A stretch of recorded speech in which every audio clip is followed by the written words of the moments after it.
மாண்புமிகு முனைவர் சௌமியா அன்புமணி அவர்கள். மாண்புமிகு பேரவைத் தலைவர் அவர்களே, நெய்வேலி லிக்னைட் கார்பரேஷன் அவர்கள் கொடுத்த பதில் சொல்லியிருக்கிறாங்க. ஆனால் பார்த்தீங்கன்னா சிஎஸ்ஆர் கார்பரேட் சோஷியல் ரெஸ்பான்சிபிலிட்டிக்கு ஒரு சதவீதம் கொடுக்கணும். அதை மட்டும் அவங்க கொடுக்குறாங்களான்னு பாருங்க, கிடையவே கிடையாது.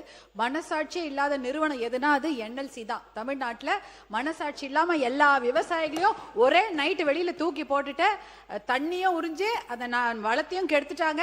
அவங்களுக்கு எக்ஸாம் வச்சு வேலை எடுக்கிறாங்க. எதுக்கு எக்ஸாம் வச்சு வேலை எடுக்கிறாங்க? மண்ணின் மைந்தர்கள் அவர்கள். அவங்களுக்கு வேலை அங்கே கொடுக்கணும், இல்லை ட்ரைனிங் போட்டு கொடுக்கணும். அதெல்லாம் கிடையாது.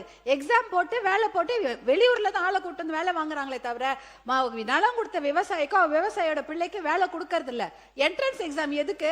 +2 மெடிக்கல் சீட்டா கொடுக்குறாங்க. என்ட்ரன்ஸ் எக்ஸாம் கொடுத்து வேலை எடுத்துட்டு இருக்கிறாங்க. அதனால என்எல்சி கொடுக்குற எந்த தகவலுமே அது உண்மைக்கு புறம்பான தகவலாக தான் இருக்கும். சிஎஸ்ஆர் எவ்வளோ ஃபண்ட் அவங்க செலவு பண்ணியிருக்காங்கன்னு பாருங்க. அதுக்கு ஒரு கணக்கு கொடுப்பாங்க. ரோடு போட்டோம், இது பாலம் கட்டணும்னு. அது அவங்களுடைய வளாகத்துக்குள்ள தான் பண்ணியிருப்பாங்களே தவிர மக்களுக்கு எதுவுமே பண்ணவே இல்லை. அதை நீங்க தெளிவுபடுத்தி. மாண்புமிகு தொழில்துறை அமைச்சர்.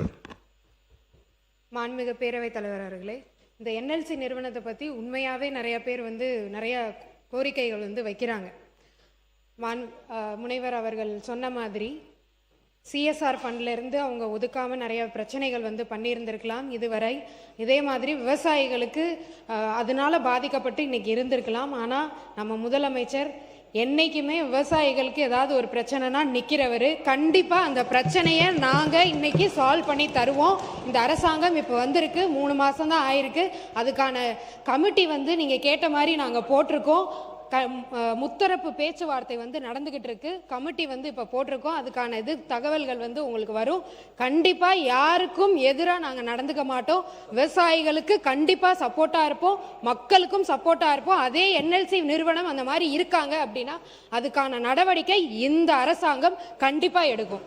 செய்திகளை உடனுக்குடன் தெரிந்து கொள்ள கீழ்கண்ட கேபிள் மற்றும் டிடிஎச் நெட்வொர்க்குகளில் எம்நாடு செய்தி தொலைக்காட்சியை காணுங்கள். பாதகம் செய்பவரை கண்டால் நாம் பயம் கொள்ளலாகாது பாப்பா. மோதி மிதித்துவிடு பாப்பா, அவர் முகத்தில் உமிழ்ந்துவிடு பாப்பா. அண்மை செய்திகளை உடனுக்குடன் தெரிந்து கொள்ள இணைந்திருங்கள் எம்நாடு தொலைக்காட்சியுடன்.